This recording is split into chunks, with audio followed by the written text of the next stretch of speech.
Et voilà, dès juillet 2021, et ça, vendredi, il fait frais, dans la ville province à Kinshasa, en tout cas, tout ça, on a toujours dans le cadre émission, on a vu ce qui politique, tout ça, toujours on a pour analyser politique, nabino, et longo, on a des experts, auto yambela kabino na plateau, na ba scientifique, na ba tuemibeko, ba politique ba ya ndenge na ndenge toyambaka awa pona ko manyola malamu penza qu'est-ce qui se passe, pourquoi le chose se passe ainsi, toza wapi touti wapi, surtout que touti fêter 61e anniversaire ya indépendance ya République démocratique du Congo, wapi tokomi wapi eloba ba confrère na biso tokomi wapi na RDC. En tout cas lelo oyo ezali journée moko spéciale, ezali spéciale kindoki politique ndenga mo na benyango poto yambeli bino mutamibeko na ye tokosola uniquement na o Italie ba question de droit, ba question ya constitution, ba question d'actualité,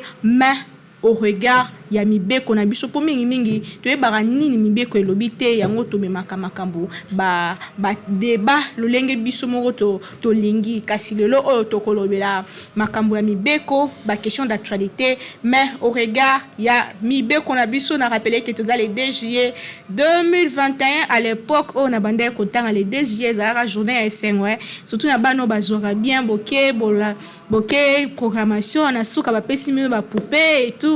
En tout cas, Covid-19 a changé ma caméra. Mais surtout, bayo bazali ko continuer kotanga boko ba parce que bientôt là c'est la fin de l'année.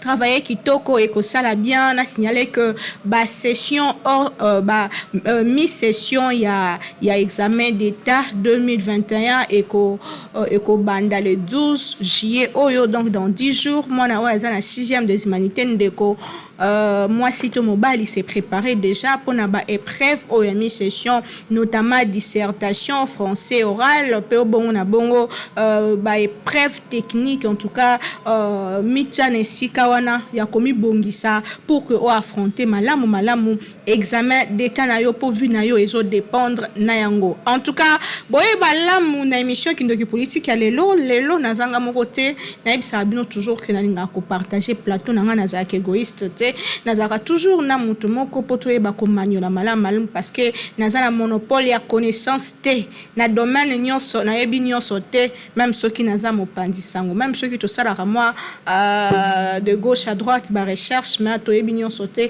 yango tozaka toujours na posa ya baike pe basusu pona ko manyola ba question o ezali ko tungisa to pe ezali ko tanga manamboka na biso. Lelo to yembeli bino maître avocat Monsieur Kionga, maître Kionga azali avocat na barreau ya Kinshasa Matete na elongo tokosola mwa mingi na o etali bongo ba question d'actualité ya mboto kota na émission na biso tika topesa mbote mingi maître Kionga. Mbote mama na we. Merci na ndengo ya l'invitation na biso mokola lelo. Na sepeli makasi po mbali boso na les na plateau na yo ya kindoki politique. Vraiment, merci beaucoup, merci. Toza wana toujours na cadre ko servir population pe ko servir mboka na biso République démocratique du Congo tozoli ki ake ko kende liboso pe nyonso e koza malamu lelo oyo 61 après indépendance na biso. Que dire de la RDC? Toruti wapi tozo kende wapi? Quelles sont les avancées au tokoy koloba wuta indépendance qui nous mokolo lelo? Bon, merci mingi. Mboka na biso tokokisi 61 ans.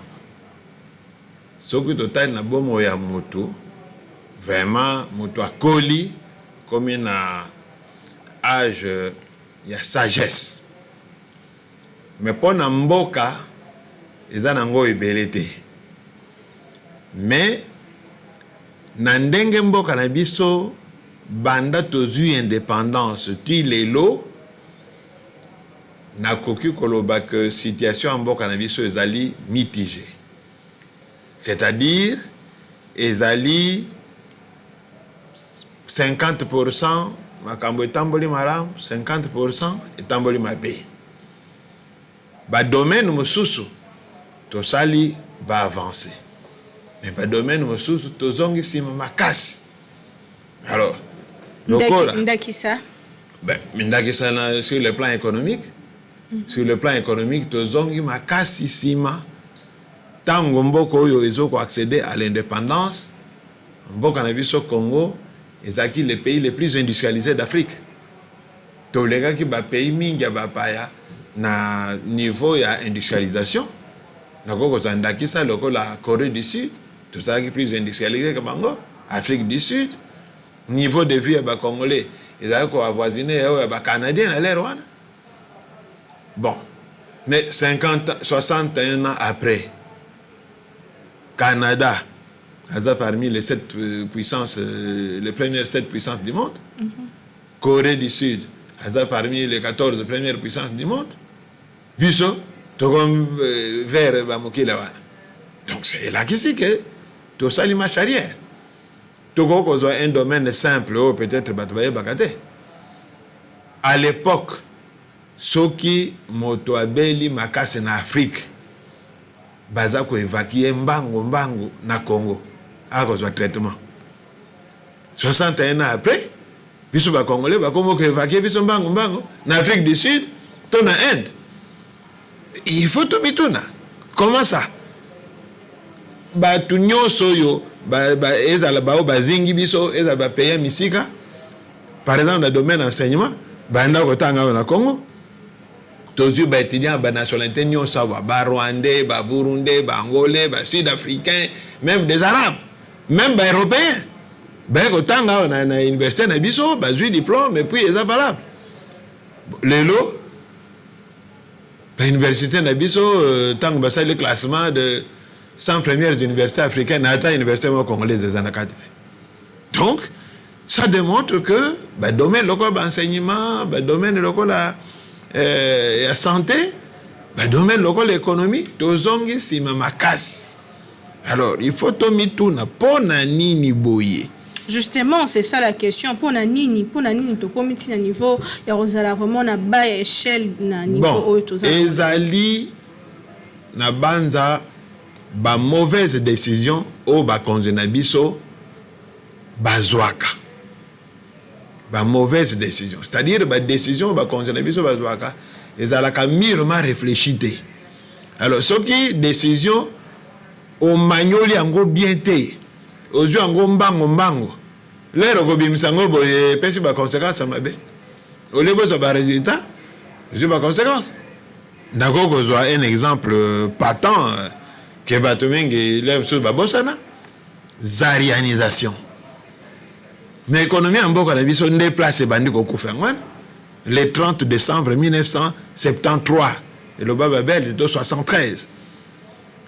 Président Nabiso Akala Mobutu a eu une décision à zarianiser. C'est-à-dire qu'au boto le biloko, et Zagina Maboko, ba paya, ba société, ba nini, pour appeler ça na Maboko, ba Namboka.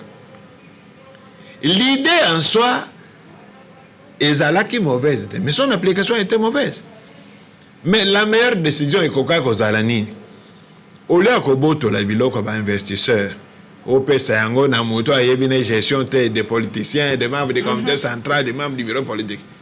Il aurait fallu encourager ba investisseurs locaux, ba congolais, au bazana ba makanisi wana to bazaki na ba faire, ko pesa bango ba moyen ba faciliter ba crédit.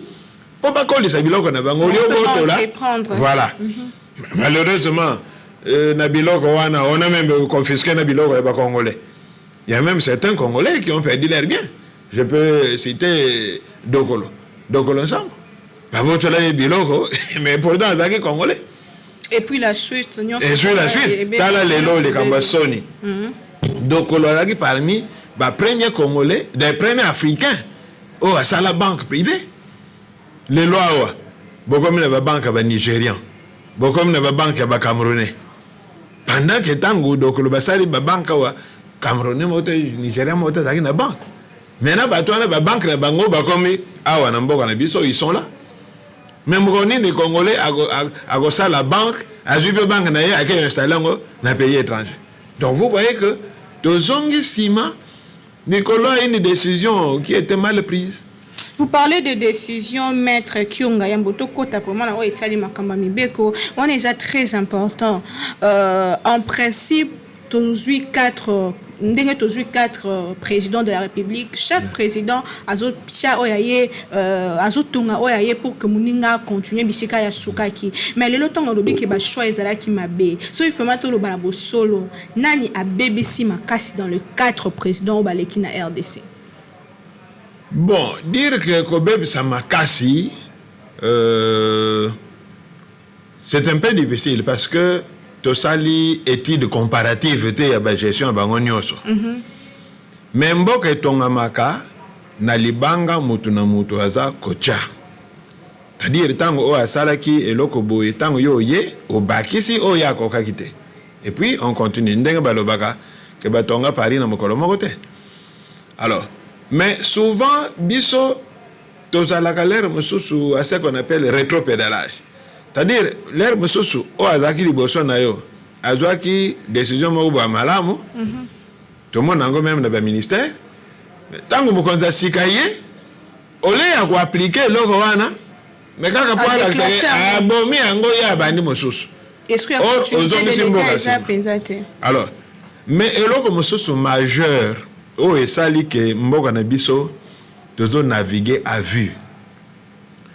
Tozali na plan de développement te. Normalement bamboko bito mona kawana bazana ba plan de développement et cause à la 10 ans et cause à la 50 ans. C'est-à-dire déjà basi ba décida que tokotonga iloko boye dans les 5 ans, boye dans les 10 ans, boye. Donc vous avez un plan, quel que soit le régime OIE, baza ko appliquer loi plan 1. Donc but aux besoin d'un plan de développement. Chaque motoyer, bon bien c'est ba idée na ye, ça lui a ko ça na mandat na ye akenayi. Mais quel est le plan de développement du pays égalité? Parce que le fait déjà aujourd'hui, je suivais encore tout à l'heure sur une chaîne ici, la chaîne nationale d'ailleurs, mutumoko spécialiste mokazolo le makambo ya population. Mutumoko ayebi nombre ba congolais azalité. Ça c'est grave pour la gestion mboka. To yebite ya combien de congolais? Nyoso yo 70 millions, 80 millions, 60 et ça va projection qui ne reflète pas la vérité. Ça va projection. Mais recensement scientifique. Il y a un monde qui pèse yo population en mboka. C'est sur base de recensement scientifique que la croissance de la population de Bisso, par exemple, ils ont autant de pourcents par an. Donc, chaque année, il faut autant d'écoles pour nous recevoir recensement, déjà, c'est une question, ils ont fâché, parce que sur le recensement, les gens ont poussé l'élection, donc ils ont compliqué. Mais recensement est une élection. C'est-à-dire, les gens veulent lier le recensement à l'élection. Non. On peut faire le recensement, mettant une élection et coquille, tout ça, les élections. Et d'ailleurs, avec les nouvelles méthodes scientifiques, les lots, on peut faire le recensement de la population congolaise en moins de 2 ans. En moins de 2 ans. Et ça, quand on karaté, que tindra motomoko na bafi chacun de komaka par-ci par-là, et puis au bandit ça va calculer les sommations. Et dans le Congo profond. Mais oui, c'est-à-dire avec les moyens informatiques, les lots, avec la technologie aujourd'hui, même bao bazana nani office ya recensement wan. Ils ont dit, s'ils ont, j'avais suivi dernièrement Balobi, ils ont payé 350 millions de dollars. En moins de 2 ans, nous avons le nombre de la population en Boka. Donc, ça n'a pas de problème. Et puis, même si le recensement peut aller au-delà des élections, il y a un côté de prolonger l'élection. C'est-à-dire, le recensement va continuer, mais fichier, il y a Seni et Zali, il suffit de l'enrichir pour nouveau majeur. Et puis, le moment venu de ça, l'élection, pendant que le recensement scientifique va continuer.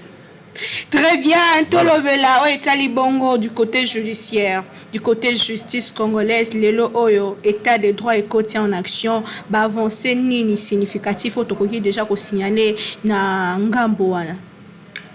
Bon. Makamba justice, eza makamba mutu passe. Ngana lobakango tozana na état de droit. Oh, oui, tu comme ezali un idéal. Tozo lukato kende. Parce que ce que aujourd'hui nous sommes en état de droit, c'est que ma caméra c'est tout temple. normalement en droit. Non. C'est un idéal tokende na état de droit. Parce que eloko bato fo ba yeba kokanga bato yangonde état de droit. Parce que aujourd'hui nazoko yoka so bakangi mo konzi mo état de droit non. Kokanga ba konzi ce n'est pas ça l'état de droit. Parce que ba konzi ba banda kokanga ba Dakar.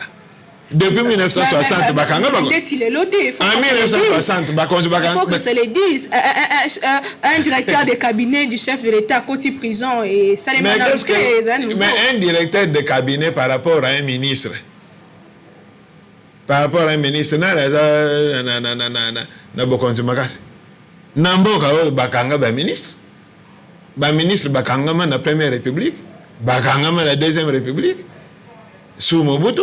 Bakanga sous Joseph Kabila, ministre. Donc il n'y a rien de nouveau. Il y a mal, il y a non. Et là voici kaisalité. Bakangaka ezalaba officier supérieur, ezalaba officier généraux, ezalaba ministre, ezalaba PDG depuis 1960 Bakangaka bango. Peut-être aujourd'hui c'est trop médiatisé. Nango badbazomo nango nettement spécial. Et puis bon, et là que c'est un peu moins spécialité wana. Bakangi, directeur de cabinet président, qui était partenaire ou allié à président, bon, il y a un battement et ça ordinaire. Mais sinon, depuis toujours, Bakanga bat. Mais vous savez que même ce cabinet de Bakanga qui est ministre du développement rural, pour détournement, mais Batoubaye bien côté. Batoubaye bien côté. N'a la Cour suprême, la Cour suprême à l'époque, tant que vous avez ministre, il a été condamné pour détournement de $24 000. Mais Batoubaye bien côté. Oui. Donc, Kokanga tout ce n'est pas ça. Et là que tozoko lukanini que mibeko ezala bien appliqué. Bien appliqué. C'est-à-dire moto asali mbeba to mobeko moko ezali violé bazuzi ba rétablir mutu dans le droit. Tout comme il douté. La preuve, le président de la République, Yemoko Autoloba, dans la dernière interview, qu'il n'est pas encore satisfait, mais il a raison. Depuis plusieurs années aujourd'hui, mais nous les vivons tous les jours. Moutou, Azali n'a raison, pour les comme on en a.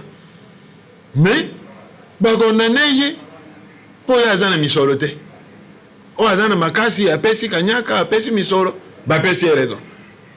Ezali révoltant pour na biso surtout ba partenaire à justice toujours ça na kati ya justice wana ke donc ozomona ke moto azana raison apesi ba argument nyonso tous les moyens donc droit ezana ngambo na yi mais décision ko bima boy ba ko ici.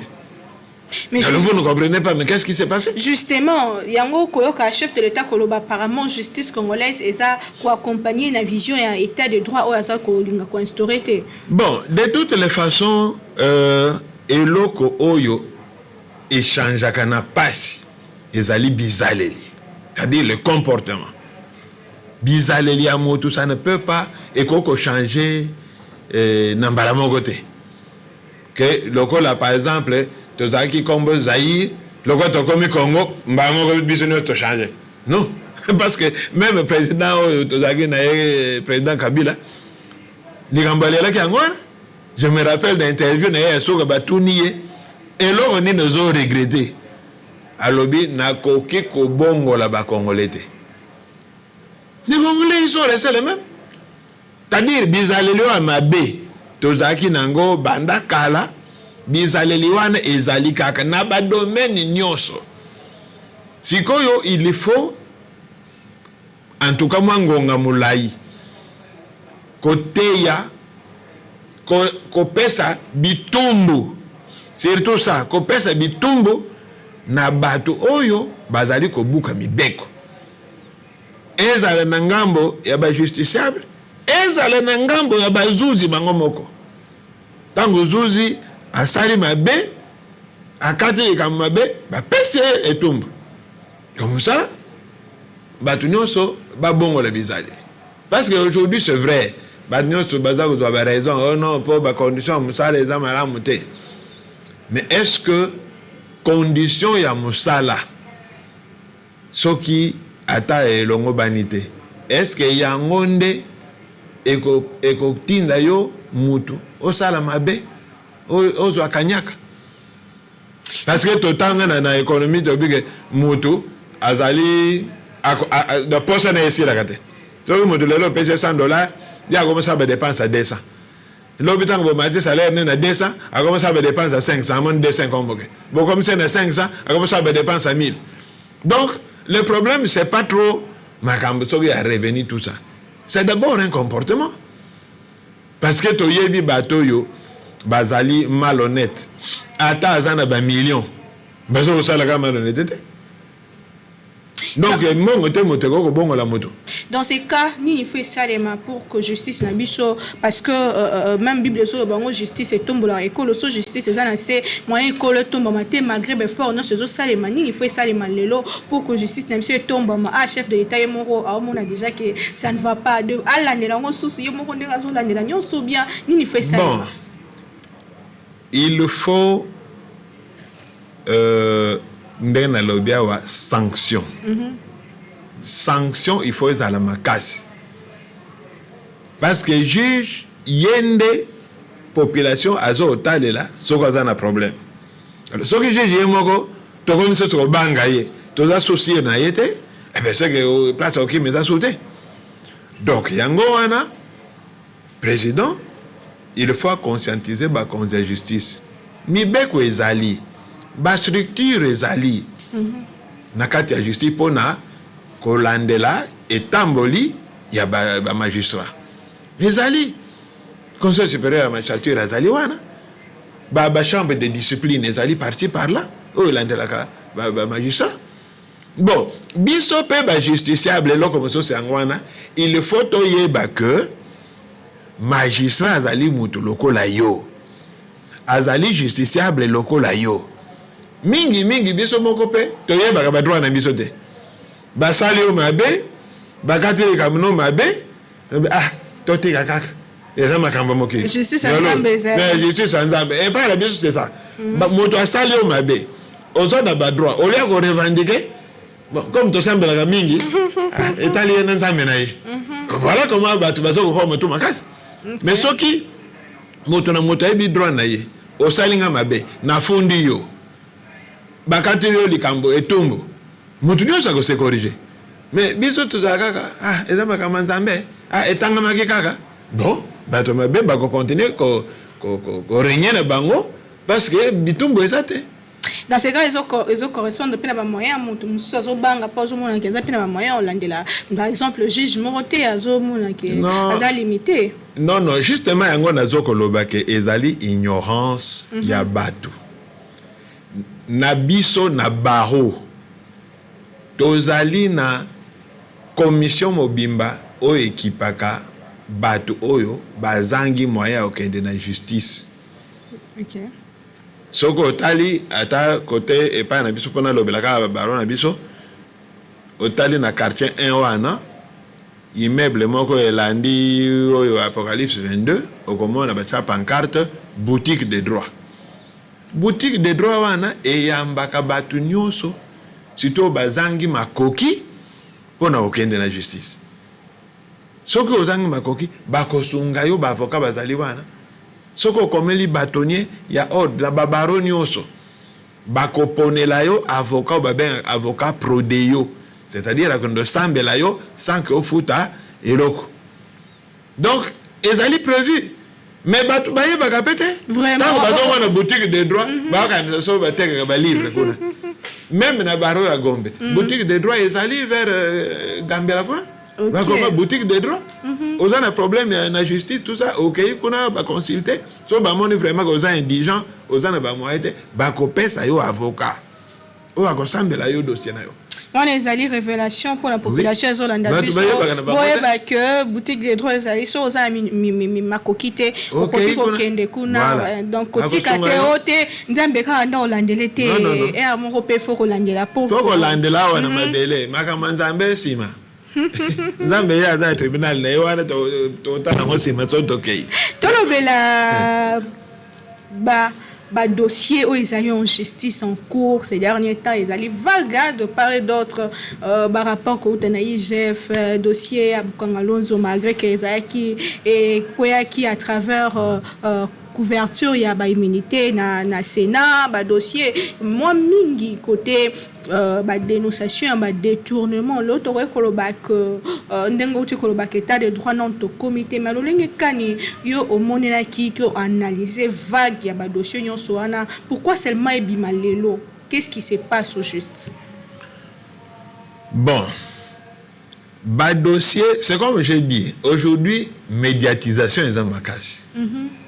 Parce que moni nakala tozaki na ba réseaux sociaux te makambo belé banda koleka na ba réseaux sociaux te tozalaki na presse na biso ba chaîne ezaki kaka officiel ba chaîne privée ezalaka te côté ba journaux tozalaki na ka mibale elima na salongo de so bango ba boy kolobelelo ko boye bango te lelo tozana presse moko ezali vraiment très riche. Ba chaîne ya radio télévision bebo, ba chaîne sur internet bebo, yemoko internet donc azako sopa basango ndenge yango makambo ezoko bima mingi. Ça c'est un premier point. Point mosusu ezali esaleli ya nouveau inspecteur général. Inspecteur général de la finance botami lelo te. Eza eloko banda kala banda régime Mobutu. Bon, et ça la gape musala nango. Et ça la pe ba enquête belé. Bakanga pe batu. Seulement ba oyo bazalaki liboso ya inspecteur général actuel bazaki na système ya ça les oyo ya mutu lelo te ya ko sala ko ba point de presse bani. Vous voyez? Bon, personnellement nazali d'accord te na esaleli wana ya nouvel inspecteur général. Pour ngai, l'inspection générale des finances ezali service à l'État. Mokambi nango azali fonctionnaire de l'État. Azana ba konzinaye. L'inspection générale des finances ezali rattaché à la présidence de la République. Ils appellent sous titre le ministère des Finances. Donc tango basali mosala na bango ba clôturer banquette na bango basali rapport na bakonzi donc à qui des droits à la présidence de la République dont bazako dépendre et au ministre des Finances sikoyo bao bakonzi wana bangonde soki bamoni que oui dossier yo ezali potopoto tout ça bako saisir nango justice sikoyo justice akosala aye mosala pour nakotala ba responsabilité ya mutu moko o batangi na banquette to na rapport ya inspection générale de la finance. Mais cette inspection générale de la finance il faut se transformer na loko so ki média moko boité que so ba si rapport à conférence de presse ba journaliste boya to ça non. Mais n'est-ce pas que la population a un droit ko yebani ezoleka par rapport à gestion mbuka na. Mais la population a un droit ko yeba mais ce qui est dossier comme la justice, la population a baka. Parce que ce qui n'est pas bon, c'est quoi? Parce que ma camarade a toujours le état des droits. Oui. Mboka na mibe kwa mboka na biso balobi nini. Mutu oyo baza kolanda na justice azali présumé innocente ti tribunal akokata likambo na ye. Bongo tokolo bakaza coupable. Mais tango par exemple IGF esali enquête moko boy. Bayan la télévision. Ah, tomoni kuna maman Naomi aliaki mbongo. Tomoni maître aliaki mbongo. Mais bozo risqué avant même que la justice ou l'État azwa makambwana vindicte populaire. Te bagombe ko boma mutu wabo. Vous voyez? Batata ba félicitation. Ah. Donc PDG on a trawana yim de mbongo na biso. Ya to zo mbongo pasote, yango papa na biso afuta mate. Et puis on peut même l'agresser. Vous voyez? Donc, moi je pense que la meilleure chose, parce que l'IGF n'a pas non plus le monopole de la vérité. Ok. Donc, ce que basali ba enquête, ils allaient ba présomption. Bon, maintenant, tant que comme la justice, bateau basali ba présumé, bakoya ko présenter ba moyen na bango de défense. Et le but est que ce chef a sali enquête automatiquement bato na baza ba coupable, c'est vrai. Non. Et le but est que ce que batindo na justice automatiquement vous allez coupable. Non. Mais il faut autant présenter ba moyen de défense. Justice nda kotala makambo ezali ya solo. Ta solo te. Tu vas go que na justice pe. Batike mais na mona ga bakanga ki PDG moko awa. Tout ça kendaki na justice va s'ambitier finalement. On l'a pas condamné, batiki. Pour ne pas citer le DG à office de route. Bakanga ke na baninga mususu. Mais souka bon bataille bon. On va le détourner bon. Ba monde bango preuve détournement batikaki. Donc, et là que tozo bo ende ko éviter ko exposer batu na opprobre na soni avant que basambisa mutu. Faut erreur pe gogo zala même na ba biloko ngo ya IGF. Mais IGF azo sa musana c'est bien parce qu'il faut batu ba to ça mais ben l'état ba gérer bon l'état bien mais atika théâtralisation wana a même ka rapport na ye acquis des droits bongo justice ça musala na ye oya kokwe bakangi. L'autre rôle que IGF faisait koya kopé sa coup de pouce na justice congolaise parce que depuis un certain temps toujours ka vague bloc congozo bima est-ce que coup de pouce ou ta la muki na ndenge ya sens yozo le ba médiatisation nango. Bon, c'est vrai que l'IGF fait dans son rôle hein à sa musana ye. Bon, malheureusement, le service mingi à l'État est bloqué. Oh, qui devrait faire les mêmes musala genre à IGF. Le quoi Cour des comptes. Cour des comptes, ça fait service à contrôle. Mais Cour des comptes est là. Parce qu'il y a un problème qui se pose. Bah magistrat ou la Cour des comptes, banda banoma bango, tu les lobes prêter serment. Pour bah ça, vous savez, magistrat sont nommés avant, ça il faut prêter serment. Bah prêter serment, ceux qui m'ont bimbango, ceux qui m'ont balé na éviter. Pour n'année bah prêter serment, tu éviter. Or bah service c'est ça est belé. Oyo, il faut que ça le contrôle tout ça. Même la justice elle-même, même yango moko justice. Na bamba comme monsieur Tomo naga, ceux qui pressent et dénoncent les camps moko boy. Ah, procureur a fait au salle d'investigation. Après on dit les presse et lobby boy parce que les journalistes d'investigation va aller. On va penser que penser ba élément aux hommes naga toka les camps boy au moins ils mais bon, justice n'a bien sûr amorphe, au lieu de se saisir à certaines dénonciations, vous voyez. Or, il y a moyen de faire des investigations pour nous dire, oh, nini. Par exemple, la corruption. Mais ça coûte les camps, donc même les présidents le gouvernement, il faut reconnaître que la justice n'a pas un problème. Nabamboka mususu yo zali fonctionnaire de l'État salaire yo zoaka eyebani et puis ba yo ki otongi immeuble moko à 20 niveaux mais nabamboka na biso personne te pose des questions nous motoane oh aza chef de bureau na finance oui chef de bureau oui il touche combien bon à peu près $500 tous ou $1000 prenons mais atongi ndako moko à 20 niveaux. Mais des services, même des services de renseignement, devraient faire des investigations. Un fonctionnaire de l'État, il a 20 niveaux, à Zimbabwe. Il faut le projet. Vous avez crédit dans la banque. La banque n'est pas de crédit. Mais il faut aller vérifier. Bon, ce cas de crédité, il y a un bien fonctionnaire, il n'est pas homme d'affaires. Mais il signe un modèle où on est à richesse. Et où tu vois? Il faut vérifier. Enrichissement illicite. Ah oui, mais chez nous, ça ne fait rien à bateau. Au contraire, bateau bazali corrompu, nde bango bazana honneur makasi na mboka na biso.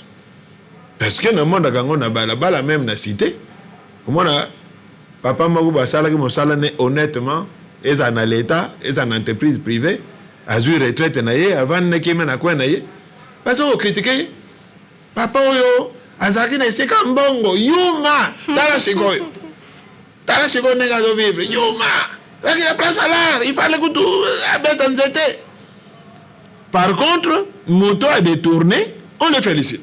Donc, mentalité de biso culture moro il y a ma moi le moto a détourné bon à l'état qui mène à étranger ah viens là ah mobali a tu penses 10 milliards à kena moto azo comme ça moto a qui mène bon à l'état azo ko bossa na kembongo wana za yayi parce que ça est contribuable. Donc, nambongo ba détourner wana na yo paye mbongo na yo pe ba yibi yo. Mais mbongo ba yiba rasu ba kai mutu sima ba lakisa tenenge zonga kayeni. Qu'est-ce qui se passe? Ah mais yango de chef de l'état à tout nit. Mais il y a un jeune homme ici soki Alèche. Ayembi nzembo moko ya sans wana. Alobi mais tobo ite bozoko kanga ba tout ça là. Mais mbongo pe tout monde té. Parce qu'en fait c'est ça la justice.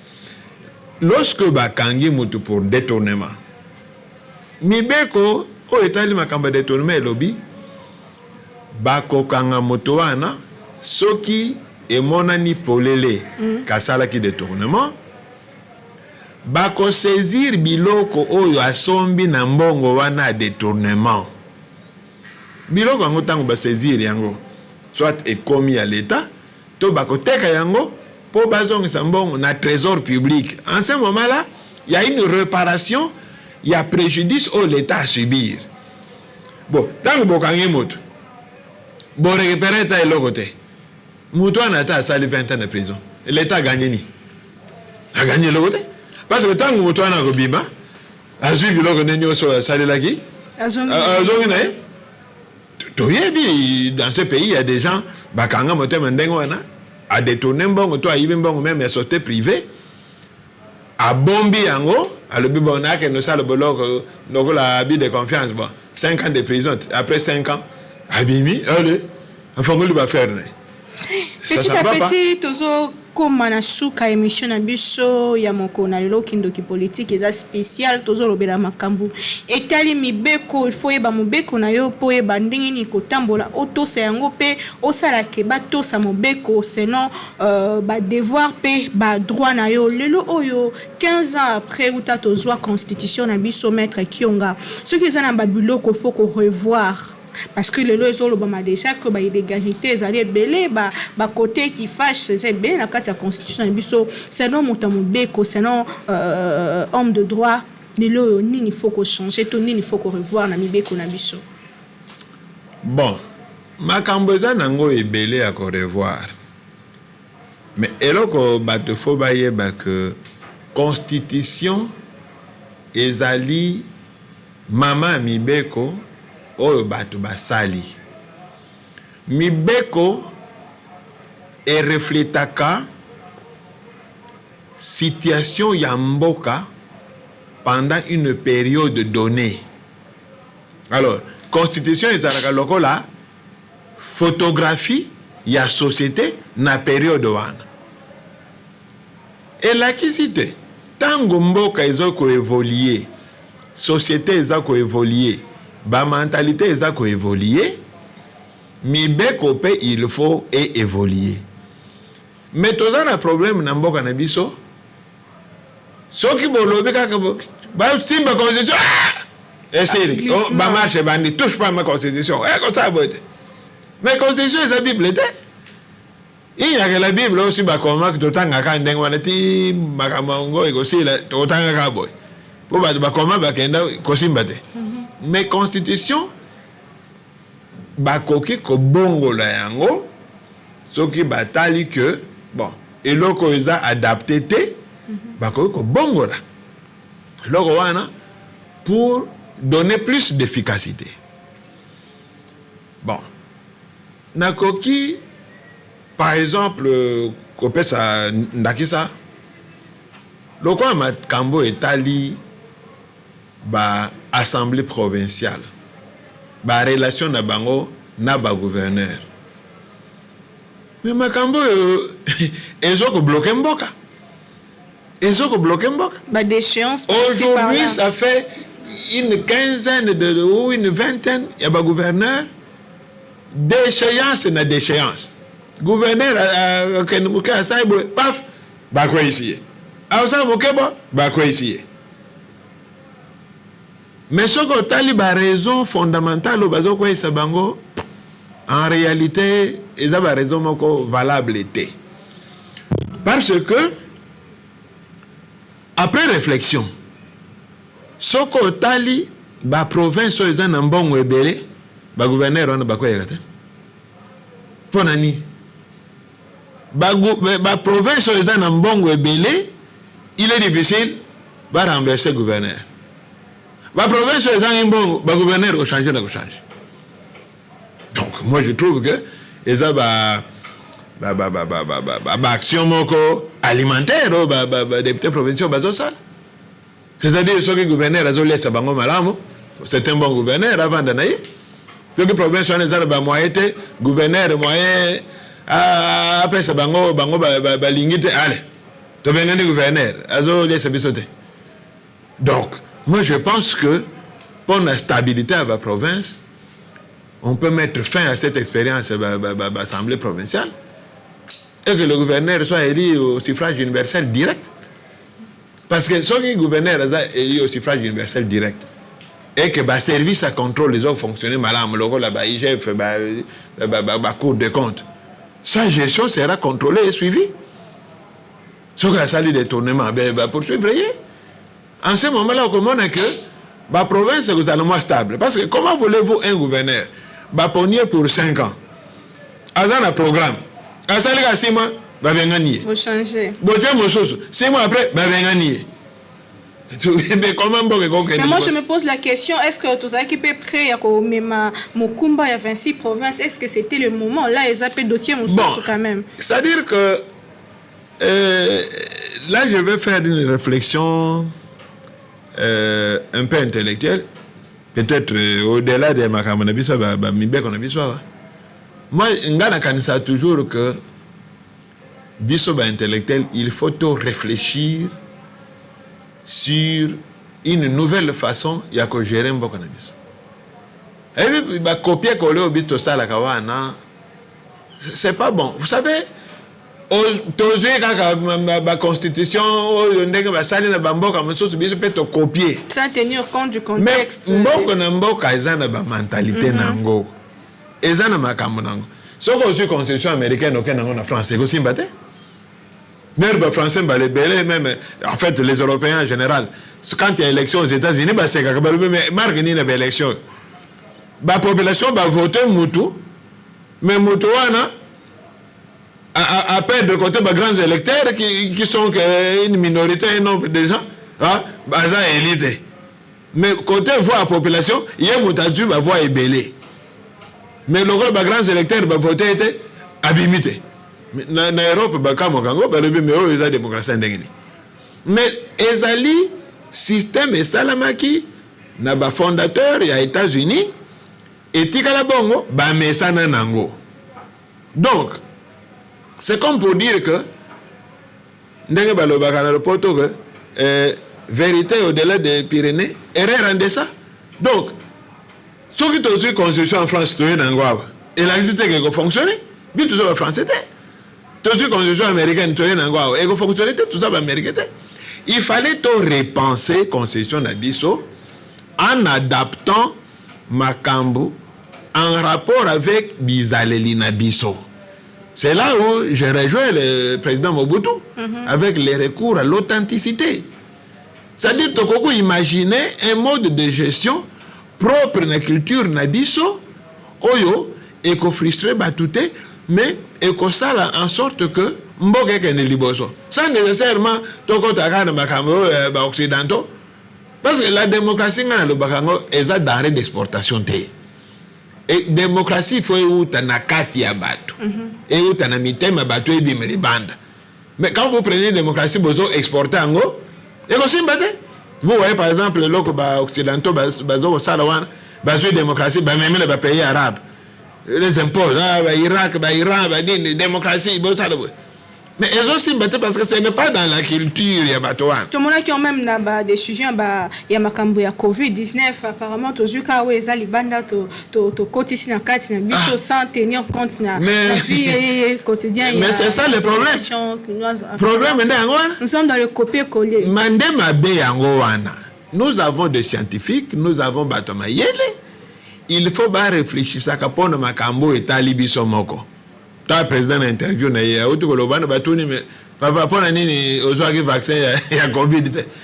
Président l'hôpital na boyaki parce que nazaki na ba réserve mais pendant que qui population ils ont quand même c'est alors puis nazaki na ba réserve na nani marque vaccin wana parce que finalement après bango ba sala kango ba lobi vaccin wana za malamu te tala ko to soki na Kenya wana ba tu peux ba kufeli yango mais même na poto ba tu peux ba kufela yango. Donc vous voyez il faut ba konza mboka na biso bazala plus na confiance na bana mboka dans tous les domaines. Parce que moi, nous avons cannabis, tant qu'on a préparé locaux, tout a préparé décision, on a tenir compte de l'environnement. Mais ce que tu as dit, c'est que parachuté, na poto, et la biso boye, au comona, application nango, tu as la difficulté. Ok, tu comme nasuka, toi si c'est un dossier oyo. Pensez dans les années par rapport, il y a débat à congolité, le loyo bana yamboka mususu notamment ancien candidat malheureux dans l'élection 2018 décembre, c'est qui magistrature suprême éthique à la pona ba congolais de père et de mère. Il est temps que juriste peut mokeli mibeko na kati wana omona ki kanisiango lelenge kani. Bon, les canisi en soi, ils en ont ma bête. Les canisi en soi, ils ont ma bête. Mais, problème, ils ont se poser, ils ont le problème, il y a un moment. À quel moment, les Cameroun est bimi? Étant un pays post-conflit, na banza, ezali ngonga oyo te il faut poser problème pour que ben de la biso makelele ebele mais sinon ezali likanisi ezalaka nango déjà parce que mais oui parce que soki otali mibeko na biso tango bazoko loba net naturalisation. Ce que vous avez congolais par naturalisation, donc au sein de la nationalité congolaise, ce que vous avez petite naturalisation, au coquille koleka grade na armée, au koleka grade adjudant en chef. Na fonction publique, au koleka grade de chef de bureau. Mais ce que vous avez grande naturalisation, au kosa no misala nyonso, sauf le chef de l'État. Cause à nos ministres, cause à nos députés, cause à nos sénateurs, mais cause à la présidente de la République. C'est une naturalisation. Donc, quelque part, l'idée est toujours dans la législation congolaise. Et dans la paix, c'est bon. Bon.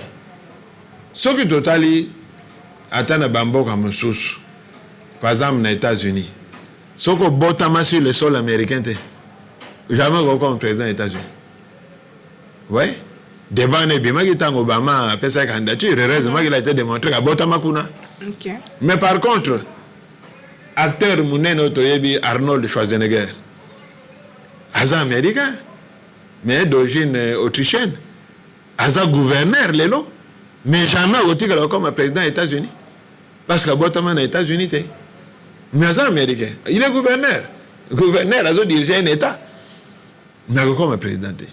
Donc, le problème, ce n'est pas l'idée. Le problème, c'est le moment. Le problème, c'est l'opportunité. Okay. Vous voyez, c'est l'opportunité. Donc moi, je pense que, bon, on peut recaler ça plus tard. Pour 2023, Totalement, nous makamboyo.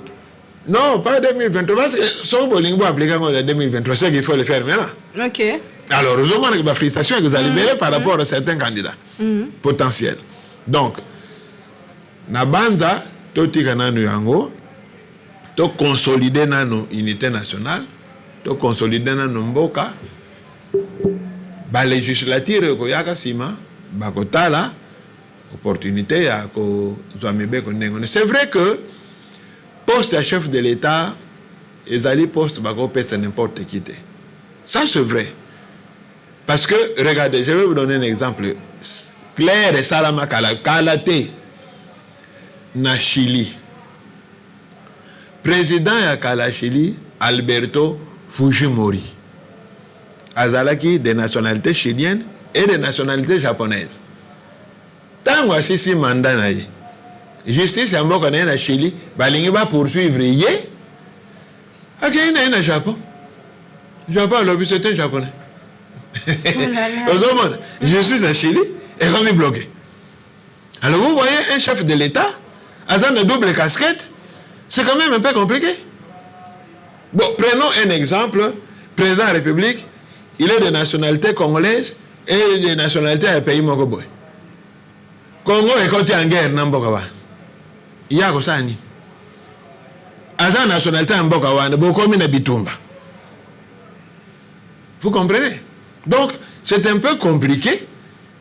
Il peut trahir s'il trouve que non, peut-être. Parce que ceux qui osent aller dans la nationalité, il y a toujours une nationalité affective. Notre pays, nationalité, il y a 5 nationalités, 6 nationalités.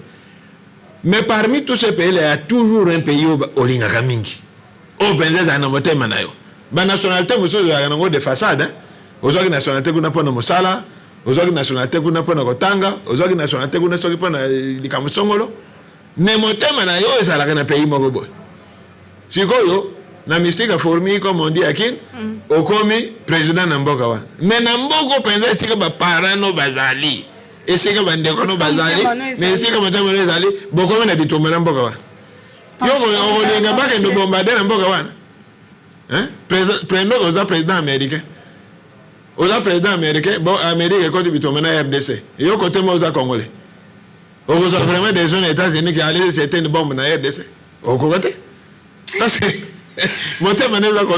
c'est vraiment une question. Donc, c'est la question qu'on peut coacher dans le frigo pour envenimer la situation. Tout le temps, on a moins instabilité.